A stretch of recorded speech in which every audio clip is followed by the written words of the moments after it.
contained. There have been a lot of rescue efforts recently when it comes to wildfires around the state, efforts to save homes and land, but there is another rescue often not talked about that scientists say is very important to the state. Here's News 13's Alex Tomlin. Flames, burnt homes, and huge plumes of smoke.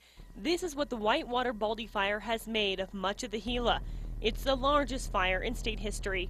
While fire crews are working on the blaze, scientists are working on the ground. It is a race against time because the rains are coming, and while we want rain, we're kind of hoping it holds off a little bit till we can collect as many of these as we can. These are narrow-headed gardener snakes. They roamed when dinosaurs did, but recently most of those populations are wiped out, and we're down to just a few populations now. The snake is endangered and protected in New Mexico.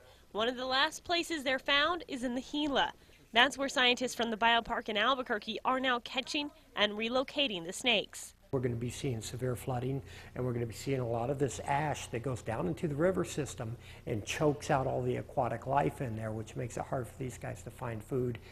So far, they've only pulled 8 of these little guys out of the area. They're hoping to get 50 so they can bring them back to the biopark and start a whole new population, just in case they do go extinct in the wild. The other snakes will be relocated in other areas that haven't been charred by fire and where they used to live naturally. They will each be microchipped so they can be tracked. We will follow these around all next summer and see if they are actually surviving. So why do all this work for these small snakes? We don't know what the impact will be if they disappear from the ecosystem. And no one wants to find out. Alex Tomlin, KRQE News 13. Now, scientists say they don't know how many narrow-headed garter snakes are left in the wild, but to give you an idea of how deadly fire situations and the falling rains can be for the snakes, more than 500 of them were wiped out in a much smaller fire a few years back.